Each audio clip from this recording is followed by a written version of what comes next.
All right, all right, all right. Where is the, hey you, my county mayor's here. We're going to change the name of this organization, include county mayors as well. I like that. Very good. Dear friend, Daniela Levine Cava. Of course, I'm going to give you a shout out. Good morning to all of you. I'm very pleased to welcome you all to our 90th winter meeting, the mayor of Union City, Georgia. In addition to being a strong member of our organization, Mayor Williams has the honor of serving as president of our sister city organization, the National League of Cities, with my man Clarence as well. The U.S. Conference of Mayors and National League of Cities should show the power of partnership last year when we worked together day and night for months to secure passage of the $65.1 billion with a B for all American cities through the American Rescue Plan. I know there is much more that we can do together, and I'm very pleased to introduce my good friend and colleague, NLC President, Mayor Vince Williams.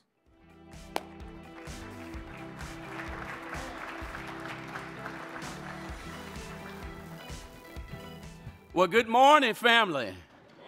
Mayors, are you out there? Let me hear you.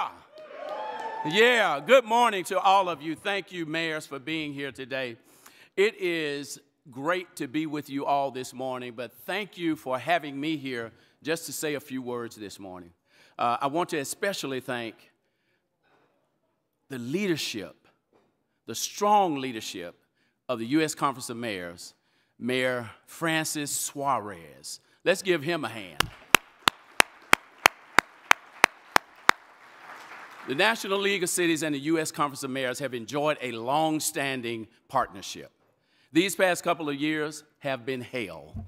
The strength of that partnership has been put to the test, whether it was for fighting the American Rescue Plan or standing up for the infrastructure bill. We have worked together, and that's the only way we can continue to do this, is by working together to bring meaningful investment to every city in America. And now it is up to us, the most trusted level of government, to continue leading the American recovery from the COVID-19 pandemic. Unfortunately, as we all know, this pandemic is not the only crisis we face today. We also face the crisis of climate change, poverty, affordable housing, racial injustice, and even more. As local leaders and as organizations, we must strengthen our partnerships to meet all of these crises head on. If we don't continue to work together, we're giving the others what they want, and that is division. That's why this year I am focusing my tenure as NLC's president on fulfilling the promise of America's cities. That's every city in America. Over the course of history, our cities have been beacons of hope.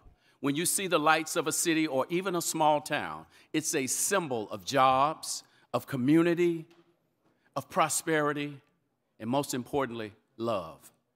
Far too long, that dream has been chipped away or chiseled away by a lack of investment and policies that seek to divide us, and instead of uniting us around the common purpose.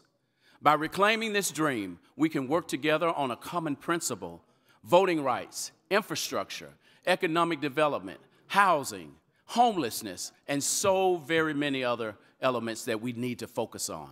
We can also challenge ourselves to reimagine the American city that we know today. The pandemic has exposed the deep disparities that exist in our communities. We can work together to repair these divisions and build more cohesive, prosperous cities where outcomes in life are determined based on the quality of your work. These past years have shown what city leaders can do when their back is up against the wall.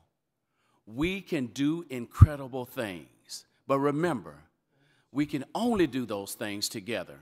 Let's keep doing incredible things in 2022, like repair America's roads and bridges, strengthen our voting systems, and build more equitable justice systems, and even move towards the John Lewis voter rights bill. We need to make that happen.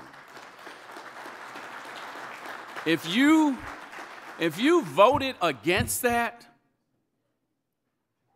I'll leave that alone. I know we can do it, but we can only do it by working together, and I am excited to do it with each and every one of you.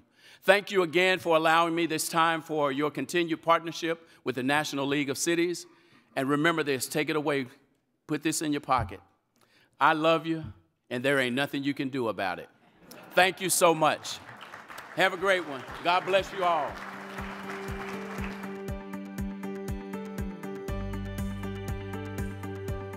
I love you, and there's nothing you can do about it. That's awesome. And thank you, Mayor Williams. Now, I'd like to introduce one of my dear friends, Los Angeles Mayor Eric Garcetti. From his first day in office, Mayor Garcetti has taken an active role in our organization. He helped establish and chair our Latino Alliance and made sure it highlighted important actions cities across the country were taking to assist Latino residents in their communities. He helped establish and chair our infrastructure task force, and I know how happy he was to see the bipartisan infrastructure bill signed into law. Our Conference of Mayors also worked closely with Mayor Garcetti's Accelerator for America on implementing opportunity zones. And Mayor Garcetti is recognized as a world leader on the issue of climate change, having been elected the past chair of C40. He also brought Miami into C40, little known fact. A preeminent group of local leaders who have stepped up to help address the priority of climate change. Soon, Mayor Garcetti will represent our great nation as the ambassador to the Republic of India. By the way, I am chairing the Republican nomination committee for his nomination and ratification and confirmation. But today, and always, he will carry the honor of not just lending me a belt in El Paso, but being called our mayor. Please help me in welcoming our friend, Los Angeles Mayor Eric Garcetti. Thank you. Good morning. You know, after 9 years and 18 U.S. Conference of Mayors meetings, this is my last general session speech. Yeah, I know, I feel the same way. And in past addresses, I've had the joy to share with you the progress that my city is making and our collective work as mayors to address some of our nation's toughest challenges and our greatest opportunities. From climate change to housing and homelessness, to looking at infrastructure and bringing the Olympics back to America. And I've truly loved every chance to speak and even more to listen during these sessions to my fellow mayors at these gatherings. You've always left me with new ideas. I'm always left with renewed energy and inspiration that I take home to my city.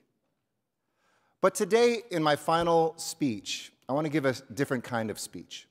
Instead of addressing a topic before you, I want to talk about the topic that is before us, the state of our democracy in America, from the perspective of an American mayor. But before I jump in, let me say my thanks. First to my dear friend and our outgoing president, Mayor Whaley. Thank you for all your friendship. To mi hermano and our new president, Mayor Suarez, felicidades, and thank you for stepping up.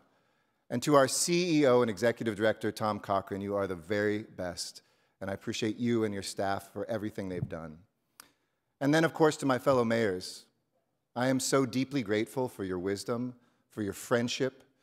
At our best and at our worst moments that we have faced, that we will ever face, I have never, ever felt alone because I walk alongside America's mayors.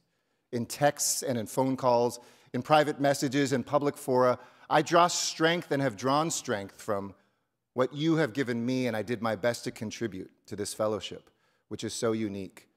The everyday Americans who answer the call to serve their communities and their country. Beyond joining you at USCM meetings, I've also traveled to your cities. I've seen so many of you in action in city halls in Oklahoma City and Birmingham and Waterloo and Columbia and Youngstown and so many more places to see your firsthand inspiring work across America. And I've witnessed the leadership of America's mayors standing up for our American values against a hostile administration that sought to demonize our cities and their leaders. I felt your courage at the US-Mexico border, where we stood not as Democrats and Republicans and independents, but as Americans, united against policies that put children in cages on the same border my grandfather crossed in his mother's arms over 100 years ago.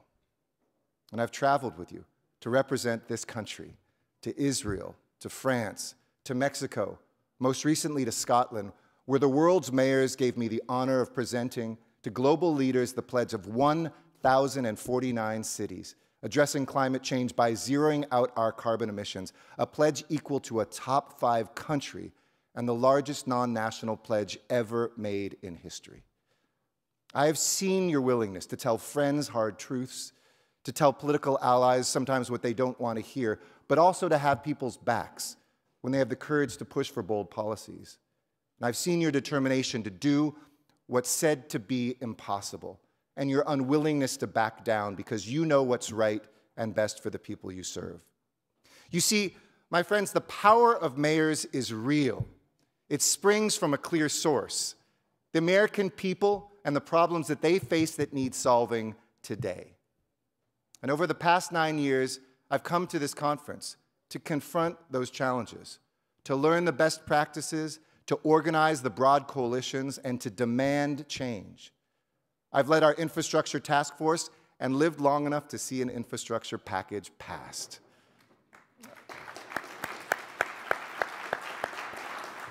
I've founded and led the Latino Alliance of Mayors, and I've chaired Democratic mayors. And to all those independents and Republicans, we still have spaces available if you want to join us. But today, in all seriousness, in my final speech, I come with a much more urgent message about our democracy. My love for this country is extreme. But through my love for America, I can see that extremism is killing the America that we love.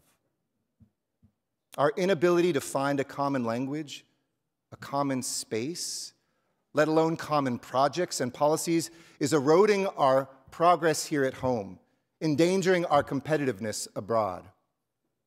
America, like Los Angeles, I often describe as an imperfect paradise. At our best, we're brave and bold, but humble and ambitious about our challenges. Think about all we have: blessed by the land between our borders, surrounded by the hardest working, most diverse, most caring and creative people in the world, our fellow Americans. We have material wealth, unmatched universities and creativity, and something that a lot of people around this world still don't have: freedom. But today, too often, we exercise our freedom to yell about what separates us instead of finding what unites us. Today, too many leaders and too many Americans demand nothing less than 100% of what we want and throw a fit if we don't get all 100%. We hit social media instead of having a tough conversation. Our feeds are full of anger instead of hope.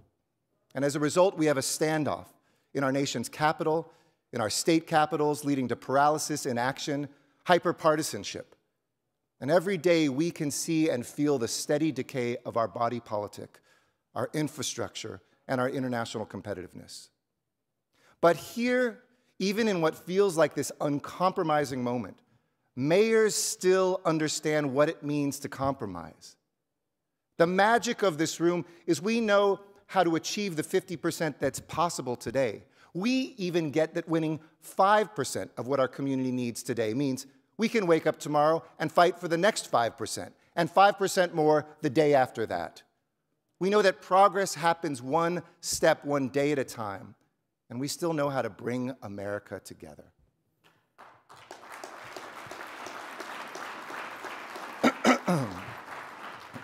This conference that stood up for women's rights, LGBTQ plus equality, for immigrants, for racial equity long before they were in vogue, knows progress takes patience and persistence. But too often these days we have neither. Too often it feels like we are losing our way in defining the American nation, our people, our American family, our shared values. Poll after poll says we don't trust the government though we live in a democracy. We don't trust our media though we have a free press. We don't trust our businesses, our unions, our religious institutions, our public safety guardians, and most of all, we don't trust people who are registered as members of a different political party. Trust nothing, and there is no one left to trust, and no one will trust you. If we only cling to absolutes, absolute ideology, absolute victory, we will only experience absolute disappointment. If we believe that our media is misleading us, all we will get is misleading media. As the great Daniel Patrick Moynihan, whose ranks as U.S. ambassador to India I hope soon to join, once said, "If you have contempt for government, you will get contemptible government." If this moment doesn't scare you, I don't know what will. When misinformation about everything from medicine to electoral counts dominates, it feels like we no longer hold any truths to be self-evident. When we dehumanize people because of their race or their geography or their politics or party, we no longer believe that all men and women are created equal. We find ourselves in the midst of fights against the most basic of our values. Think about it. This week we actually have a fight over whether or not we should pass 1960s-era voter protections, when in 2006 they passed 98-0 from both parties.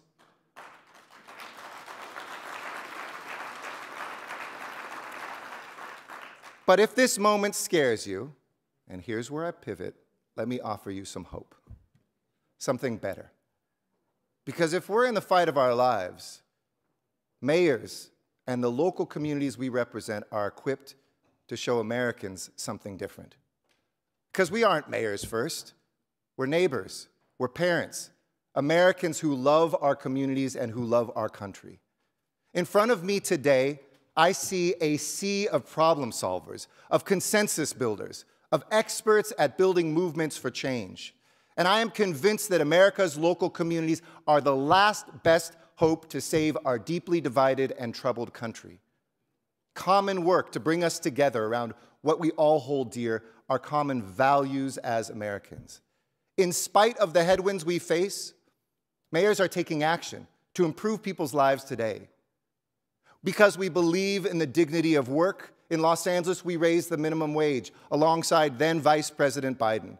And 7 years later, get this, we've cut poverty by 27%. And we're preparing to launch the largest guaranteed basic income pilot in the country, with dozens of other mayors doing the same. Because we believe that education should be available to all of our children, LA became the largest city in the country to make community college free, and we boosted public school students going to college by 40% in just 2 years. Because we believe our people shouldn't die in floods and fires and from heat stroke because of climate change, we're making the country's largest municipal utility 100% renewable by 2035 and 97% carbon-free by the end of this decade. And LA's not alone. Because this room believes in democracy, while states move to restrict access to the vote and increase the absurdity of gerrymandering, we are guided by nonpartisan redistricting commissions. And cities like New York and San Francisco are expanding democracy by allowing immigrants to vote in municipal elections. Because we believe all Americans should be safe wherever they live, we are funding effective and caring community policing programs and expanding the players in our fight for public safety by funding mental health professionals, domestic violence counselors, gang interventionists alongside our public safety guardians in cities like Oakland and Portland and more. Because we believe that a democracy only succeeds when we can see ourselves in the faces of the leaders we elect, our cities are electing Americans that are as diverse as we are, like Mayor Hammond, the first Muslim mayor of Dearborn, Michigan, Boston's Mayor Wu, or the dozen-plus black women who have taken charge of some of the biggest cities in America, including St. Louis Mayor Jones, Durham Mayor O'Neill, and Mayor Smith of Lima, Ohio. And because we believe in fixing what's broken, we passed, thanks to this administration, this Congress, and this conference, the largest economic rescue and infrastructure package in modern American history. So why are we feeling so down? So my friends, this might feel like a tough moment, but remember how strong we are and never cede the power we have. Remember that the job market is booming. People have savings. The unemployment rate is at record lows. America must always march forward, and I'm confident we will. But the question I want you to consider today is, will we do it together? This is our moment for mayors to pool their brilliance and their hard work to build a nationwide movement that reminds America of who we are at our best, and do what only mayors can do, stitch our nation back together so we can march forward together. In the darkest days of the pandemic, the most traumatic days we have ever lived and led through, we helped to mobilize that American spirit, our shared values, one neighbor, one block, one city at a time. We stood up testing sites with our firefighters, procured PPE to protect our people, brought food to seniors who are locked at home, and opened up our rec centers to children whose schools weren't open. That's what we did. And we faced brutal criticisms and social media attacks, protests at our city halls, even at our homes. We made the toughest decisions of our life. But guess what? Because of that courage and that collective work and the way we held each other in those dark moments, hundreds of thousands, maybe even millions of our fellow Americans are alive today. You see, cities aren't the laboratories of the future. We are the factories of the present. We churn out American prosperity and innovation and security every day. Don't tell us we can't cut emissions. Don't tell us we can't reimagine public safety. Don't tell us we can't cut poverty, build infrastructure, achieve racial equity. Every day, sometimes little by little, sometimes by leaps and bounds, America's mayors and local communities are doing it.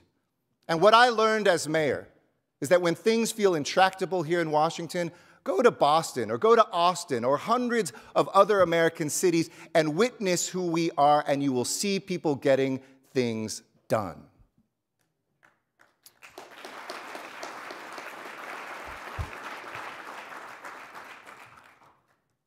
Like you, my best titles in life are parent and spouse, Angelino and American, but just after that comes mayor.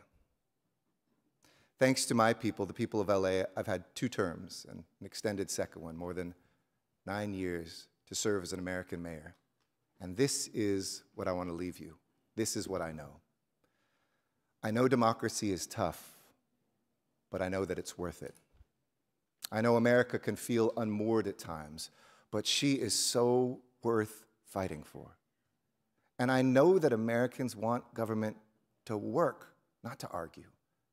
And we can show them that it's possible. And I know that democracy doesn't just manifest itself in the big league's ballot box on election days, but in the little league's batter box on game days, not just on loud arguments on cable television preaching to the choir, but those quiet conversations in the stand with another parent who has a different perspective but loves their child as much as you do yours. I know that change happens when we once again focus more on our dreams than on our memes, when we get busy fixing the streets instead of polishing our tweets. That's what democracy demands. That, my friends, is what democracy is. Hash it out. Don't hashtag it out. We aren't some sort of passive bystanders in this democracy. We are its owners and its caretakers. And leadership means making the least popular decisions today that are the best way forward tomorrow. Leadership means that by the time it seems right, it's often too late, but when it seems too early, that's the right time to take a bold step forward. So my fellow mayors, I leave you with this. Continue to be bold and brave.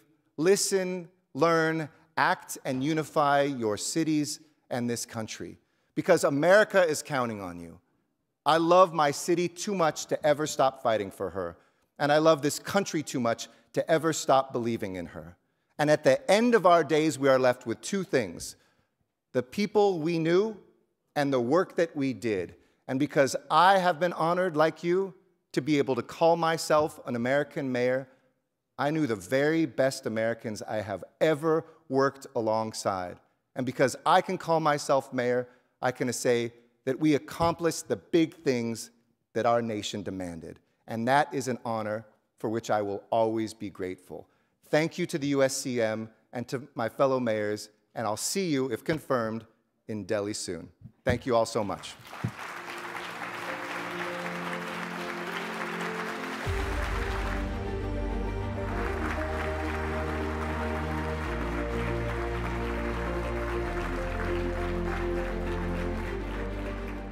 We certainly will see you in Delhi soon, Mr. Future Ambassador, and thank you for imparting your words of wisdom and leadership at this conference. But we wish you all the best, of course, in that new role. In 2015, we teamed up with Major League Baseball to launch the Mayor's Play Ball program, with the goal of exposing youth in America's cities and metro areas to baseball fun. Building on the momentum from last summer's activities when mayors invited children to join the spontaneous Sandlot Fun, we have some exciting activities planned for this year, starting with April 15, 2022, Jackie Robinson Day. Play Ball mayors will participate in a special social media activation to show support for baseball and honor the legacy of the first baseball player to break Major League Baseball's color barrier that segregated the sport. One of the key activations I'm anticipating greatly is the first ever National Play Ball Weekend. This global celebration will be held June 10th through the 12th. Both minor and Major League Baseball teams and mayors will host their Play Ball Weekend activities on the same 3 days, whether they're playing at home or on the road. For Hispanic Heritage Month in September and October, Play Ball mayors will be hosting a Dominican-inspired variation of wiffle ball games called Vitilla near city halls and in local parks. Look out for special U.S. Conference of Mayors Vitilla equipment and demonstration games you and your family can join in the 90th annual meeting in Reno, Nevada. There you go. There we go. All right. Give it up. If you are a new mayor or just interested in the program, I invite you to stop by their booth. Play Ball staff will be reaching out to you in the coming weeks to engage your city in this year's efforts. And now, it is my pleasure to announce that the U.S. Conference of Mayors has entered into a new partnership with the world's largest services platform for entrepreneurs around the globe, GoDaddy. Last time I said that, everybody started cracking up. GoDaddy. GoDaddy, that focuses on their micro business initiative, Venture Forward. It sounds a lot like Venture Miami, doesn't it? To tell you a bit more about it, I'd like to introduce you to our next two speakers. The first is Jeremy Hartman, and the second is Oklahoma City Mayor and my good friend, David Holt. Jeremy is Vice President of GoDaddy's Venture Forward Initiative, a multi-year research effort to quantify the impact on local economies of the 20 million U.S. online micro businesses its customers have created. In this role, Jeremy helps shed light on often overlooked drivers of the economy and offers policymakers a level of visibility into the millions of micro businesses in your own communities. Joining him today is Oklahoma City Mayor David Holt. Mayor Holt took office as Oklahoma City's 36th mayor after being elected with 78.5% of the vote. I think you got me by 0.5%, Mayor Holt. This made him the youngest mayor of Oklahoma City since 1923, the first Native American mayor of Oklahoma City, and at the time of his election, the youngest mayor of a U.S. city with more than 500,000 residents. Before becoming mayor, he served 5 years in the Oklahoma Senate. He is a trustee of the conference, helped lead our efforts to secure passage of the bipartisan infrastructure bill, and serves as vice chair of our International Affairs Committee. So Mayor Holt is a bit of an overachiever. Thank you, Mayor Holt, for joining us for this discussion today. Jeremy, I will now turn it over to you. We look forward to learning more about this exciting research and data.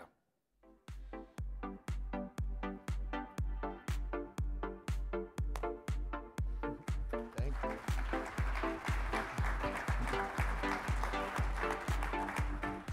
By the way, Suarez, didn't you get 79% in your last re-election?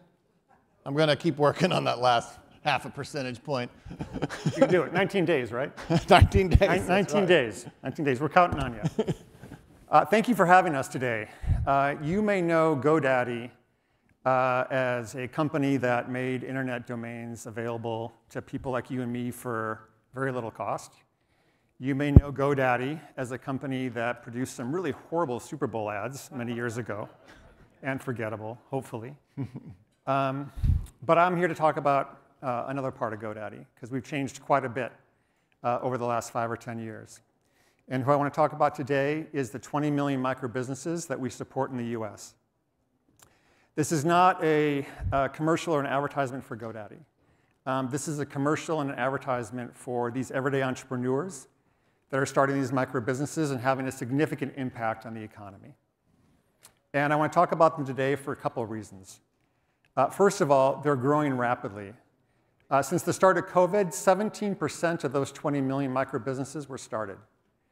People are finding new ways to engage with the economy. We've all heard about the Great Resignation. People are moving to different locations despite of where work may be, and they're creating work on their own. Second of all, these micro-businesses need your help. There are huge issues in front of them as a way to get started that you can affect, including access to affordable broadband, skills training, and we're not talking about 2-year degrees or 4-year degrees. We're talking about the very basics of business planning and technology. And third, access to capital. The average cost to start a micro business is $5,000. There's almost no capital institution that's able to provide that kind of loan at a profit. So it's important to get these micro businesses in front of you and talk a little bit about their impact they're having on your economies, which is significant. So I'm going to start for a few minutes giving you a bit of an overview of who these micro businesses are, who is starting them, and then I'm really excited to be talking to the mayor who's been doing some great work in Oklahoma City to support these micro businesses. Okay, so who are they? First of all, micro businesses are not small businesses. And the reason we differentiate is small businesses can go up to 250 people, according to government data. 90% of these micro businesses are 10 or fewer employees. 50% of them are solopreneurs. Their businesses are either too small or too young to show up in government data. And so largely, they have been invisible to policymakers. And when we came to DC, when I was last here about 3 years ago with our first cut of the data, which we're giving away from free, and we've been customizing for cities all over the country, we met with some folks at the Commerce Department, and they said, you can't create policy for what you can't see. Well, I hope that our data allows you to finally see these micro businesses. That 41% number, 41% are employed full-time by their micro businesses. These stats are important because not every micro business owner is doing this for full-time or income solely for the household, the sole breadwinner for the household. Many of these are for an extra $200, $300, $400, $1,000 a month, which can make a huge difference to families. So when cities think about reaching out to people in order to start these micro businesses, oftentimes when we meet with them, they think about them as small businesses. They think about them as jobs. You know what? These micro business owners don't think about this as a job. They think about it as creating a little business that follows their passions to bring in a little bit more money into the house, which is very different than a small business. I went over the 5K. 1 in 4, $4,000 a month. So many of these micro businesses are at a point where they're bringing in real money for their household, and yet still, they're very hard to see with regards to how we capture economic data today. 1 in 2 conduct business both on and offline. Many of these, all of them start online, but many of them move offline. We saw so many case studies during COVID of offline businesses, brick and mortar businesses, who had to go solely online and reinvent their business in order to keep going. I'm sure all of you have stories of this from your own communities. And here are the 3 needs they need your help on. When we ask them, what are the most important things to keep your business running? They need help with marketing. They need help with access to capital and technical support. At GoDaddy, 2/3 of our employees, we call them guides. They're on the phone with our customers every single day. And almost every, well, not every, but the vast majority of the questions we get are very basic technical questions. So these are not technology savants. These are not early adopters who are trying to create these businesses. These are what we call everyday entrepreneurs. And they're having a tremendous impact. You can go to our website at godaddy/venture4.com and read a lot more about these numbers, how we got them. We have white papers. We have academic validation. It's been peer-reviewed.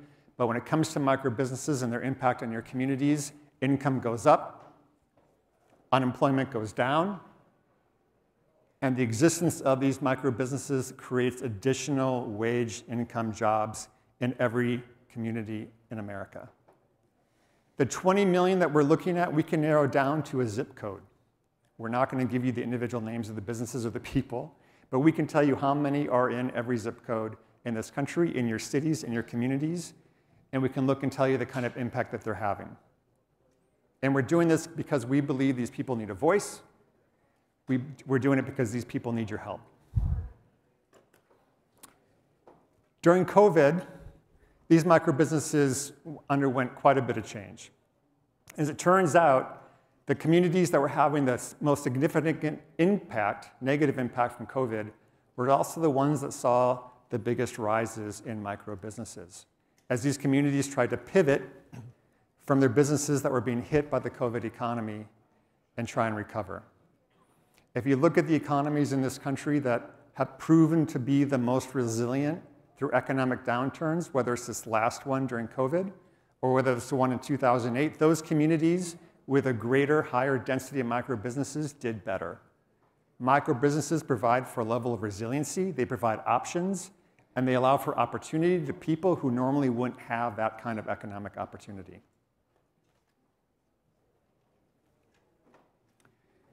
We want to work with you. We want to understand more about what's happening in your cities with regards to micro businesses. We want to help you understand their impact. But most of all, we want to hear from you about how you can best support them. GoDaddy embarked on this venture because we have a lot to learn about this community. We have a lot to learn about how to best support them. People ask us a lot, well, what's the policy initiatives that you're lobbying for? You know best in your communities about how to best support these micro businesses, and it varies by city to city to city. When we talked to Chicago, we heard a lot about what was happening on the South Side. When we talked to Boise, we heard a lot about how incomes were not rising fast enough to the cost of living in Boise, and how can they use micro businesses to better prop that up. Every city has their unique challenges. Every city has their own unique infrastructure to support these businesses. So we want to work with all of you on your unique needs and how these micro businesses can help provide an additional economic lever for you to build your economies. And we had a great time working with Dan at Arizona. I don't believe Dan is here, but if you happen to know the mayor of Gilbert or know Dan, they've been wonderful. I'm going to close it there because the most important thing we have to talk about on stage is to talk with the mayor. But I want you to know you can go to our website. We have a lot of information there. Contact me directly. We'd love to speak more with you and learn what's happening in your cities. And thank you for listening. Mayor. Jeremy, thank you very much. Yeah. Okay, we had a chance to talk about a week or so ago and learn a little bit more about what's happening in Oklahoma City. I have 3 questions. And these questions that come from, we've had dozens of conversations with cities around the country, and these questions represent sort of the best of what either we've been asked or the kind of conversations that we found cities want to have. So first, small businesses have long played an important role in local economies. Micro businesses are relatively new to the scene, but growing rapidly. Oklahoma City, as an example, has 34,000 micro businesses. Wow. Mayor, when and how did you first become aware of the growing presence of micro businesses in Oklahoma City, and what made you more aware of them? Well, thank you, first of all, for the presentation. I think we all found great value in that, and just the whole pushing forward of this concept. So your question about micro businesses, I think, helps us kind of focus in on how we need to be conceptualizing business and economic growth in our communities, and that can evolve, right? So, I mean, there was not always a time that American politicians talked about small businesses. You know, that's something we've all come of age in. But Tom Cochrane didn't coin the phrase small business until 1949. So that's a joke. But I wasn't sure where you're going with that. Tom Cochrane, his old jokes are classic here. They always kill. I got to catch up. But in all sincerity, the Small Business Administration didn't exist until the 1950s. Yeah. I mean, Abraham Lincoln didn't talk about small businesses. There was a period where we had to learn how to conceptualize the difference between corporate America and the small Main Street businesses. So I think what you're very much a part of here is the vanguard of recognizing that there's a difference even inside of the concept of small businesses, that maybe there is room for another stratification that we as mayors and other policymakers need to start thinking about and talking more about. I don't use this phrase micro businesses a lot, but I think I will after this meeting, and I think others in this audience will as well, because there clearly is a difference between a business that has 3 employees and a business that has 75, a huge difference. And so we need to think about that. So yeah, I think that for me, you asked like, when have I become more aware? It's recent, and I think that definitely the pandemic contributed to that, because a lot of us got in the business of supporting businesses and small businesses and micro businesses in a way that maybe we weren't before. You know, many of us are in the economic incentive game, and you know, we have these major corporate wizards from Brand X, and they come to town and they want, you know, $2.5 million in incentives, and they've got a whole team that just does nothing but that.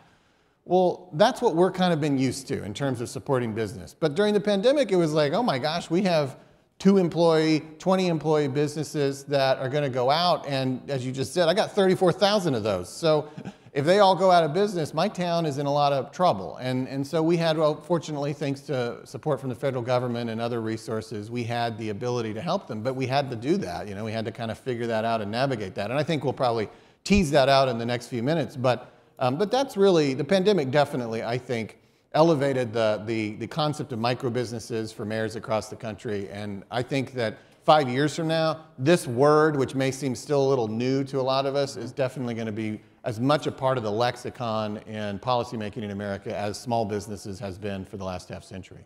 Fantastic. Thank you for that. As we've seen from our research, there are significant differences between micro businesses and small businesses, as you began to allude to. And while each contribute meaningfully to economic growth, they also require very different kinds of support, from funding to tech to skills training. How have you found a way to support the unique needs of micro businesses in Oklahoma City? And I'm going to just give 2 anecdotes here. That my second day when I started this job, I went on with a guide who was talking to customers. You plug into their cords, you can listen to hear what they're saying. And the first customer, these were her words. She was a homemaker from Omaha, Nebraska, who loved to make candles, and she was trying to figure out how to create an online store, an online site to sell candles. Her kids were at the tail end of high school. She was sharing all of this with us, and she wanted to make a couple $100 extra a month because her and her husband wanted to go on a vacation once her kids went away to college. And she was trying to understand how that URL, she didn't know how to say that, at the top of the screen, matched what was actually on her screen. And so these are our customers, and these are what they're trying to figure out. The second conversation I had was with 2 gentlemen from Alabama. He had called in to say, why do I have 4 email addresses? My business is just me and my brother. We're trying to rent out our trucks, which we don't use very often. They are trying to make a couple $100 extra a month as well. These are the challenges that these micro business owners are facing when they get started. And so they're relatively unique. What have you been trying to do in Oklahoma City? What have you learned? I think that we have found, and I'm really glad this resonates with your presentation, because I hadn't seen your PowerPoint and we did not coordinate on it, but the topics are exactly the same in terms of what micro businesses need. It's technical assistance and access to capital. Right. So, I mean, I've used the phrase in the last 2 years, technical assistance, so much in our community. I think people are sick of hearing it. But the reality is what we've discovered with a lot of micro businesses are 1, 2, 3 people, maybe even just family members. You know, they don't have the bookkeeping that's really necessary and sometimes legally required. You know, they don't have the tax documents in order. And, you know, their long-term business plan is either non-existent or not well thought out, right? And so there's a lot of resources out there, but maybe not localized in your community. And so we're trying to meet that need. A lot of the things we've done with CARES Act and with ARPA do directly relate to technical assistance. Also, in our initiative that we just passed a couple of years ago in Oklahoma City, known as MAPS 4, MAPS is a long-running special sales tax that we've been passing in Oklahoma City to invest in things that we need. Well, in MAPS 4, this most recent iteration, we have a $15 million small business support center especially targeted for minority-owned businesses and other disadvantaged businesses. and it's also got an endowment with it as well. It was inspired by something that we saw in Philadelphia that provided kind of wraparound small business support. So that could really be a resource. It doesn't exist yet. We've only funded it, but in the years ahead, we will construct and open that. And that'll be a great resource for, we hope, people to just walk in the door and say, look, I want to make candles. I think I got a great product and a great idea. I don't know anything else about how to make this work beyond that. And so you need that. You need that technical assistance. And then the access to capital. With micro businesses, we're not talking about millions of dollars. We're talking about very small amounts. It's just that you got to have kind of the wherewithal on your end to put all that together, to cater that to these micro businesses. But one example for us in Oklahoma City is our Kiva program that we just launched in the last year. NLC was involved in that with us as well.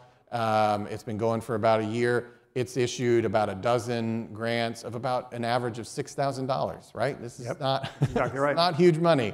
This is nothing like the types of financial incentives that cities are often used to providing these mega corporations. But these micro businesses need it. And of course, I always remind everybody, small businesses are the future big businesses. Micro businesses are the future small businesses, which are the future large businesses. I mean, Jeff Bezos was a micro business at one time. Virtually everybody was. I don't know very many businesses that hired 50 people on their first day. So everybody starts here. And so if you want to be a community that's going to be the home of those future small and large businesses, you got to support your micro businesses. And so those are some of the ways we're trying to be responsive on the technical assistance side and on the access to capital side. The access to capital is a real conundrum. We saw such a huge bump in micro businesses started during COVID.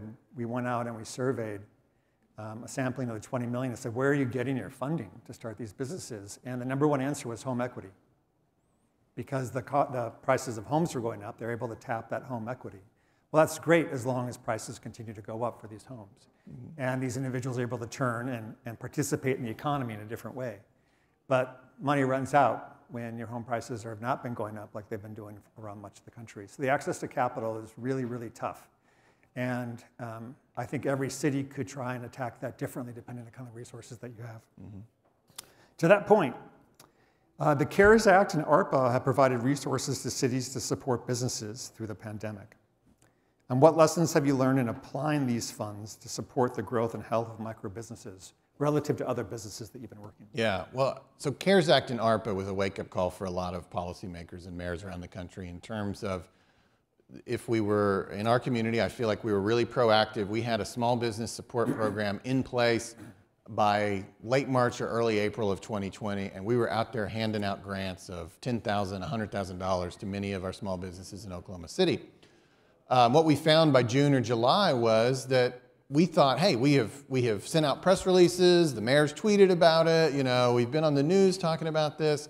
We're getting lots of applications, but then we were kind of finding, especially in sort of underserved communities, they didn't know it was happening at all. It had completely missed them. So I think the biggest lesson out of that whole experience in the last 2 years, as we became administrators of small business and micro business support programs like never before, was you've got to really be proactive and get into communities.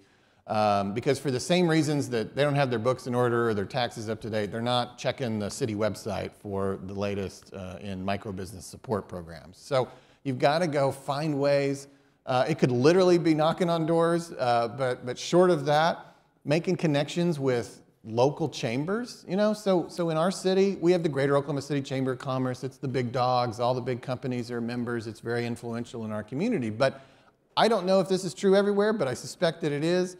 We also have the Black Chamber of Commerce. We have a Hispanic Chamber of Commerce. We have a South Oklahoma City Chamber of Commerce. We have a Northwest Oklahoma City Chamber of Commerce. We have a lot of sort of micro chambers in our community, and their members are micro businesses for the most part, very small businesses. This isn't the big oil and gas companies that are showing up to their weekly coffees and their little meetings. And we have found those have been a great conduit to get the word out to micro businesses. So it's one little pro tip we've found is making connections with those smaller chambers of commerce is a great pathway to finding the micro businesses and connecting them with the programs that provide technical assistance and access to capital that we're working on. That's it's such a great anecdote, and it reinforces our belief that every city, every state is trying to capture this opportunity differently. When we were working with the governor's office in Idaho, he had set aside a couple $100 million to support business recovery during the worst of the COVID economy. And his team was reaching out to us to ask, where's the best place to invest this to try and support micro businesses? And one of the issues they had is they didn't have a couple dozen commerce organizations, but they did have a university system that had different branches all over the state. And that became one of the core means by way they reached out to individuals like the homemaker that I talked to from Omaha, or the 2 individuals from Alabama, and reached out to them directly to give them the kind of support that they needed. Listen, every city is going to attack this differently. Every city is going to try and figure it out differently. We really, really want to learn from you about what you're doing. We want to be your partners in helping you figure this out. Please feel free to reach out to us. Please feel free to download our data. We're happy to do further customization of that data for you. We partnered with over 15 cities in the US to do unique surveys for them for free to understand what's happening in their cities. We'd love to learn more in working with you. And Mayor, thank you for your anecdotes and thank you for your example. Yeah, thank you. And check out the website, everybody. It's really good. Thank you, Jeremy. Thank you.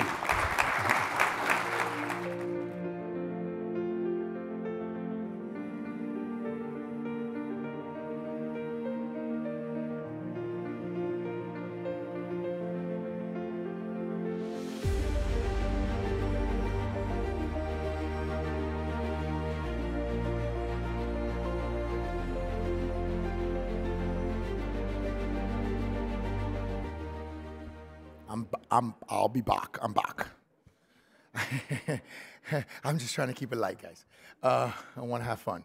I want to thank Jeremy and Mayor Holt for that important discussion. As a programming note, our former colleague and now Secretary of Labor, Marty Walsh, was going to be our next speaker, but was called to the White House for another event. So Secretary Walsh will speak to us tomorrow morning after we hear from the Attorney General. So he's going to be here, don't worry. As a reminder, all meeting attendees must be tested using an antigen test prior to each and every day during the conference. The With Health Testing Center is open from 6 a.m. to 8 p.m. and tomorrow from 6 a.m. to 3 p.m.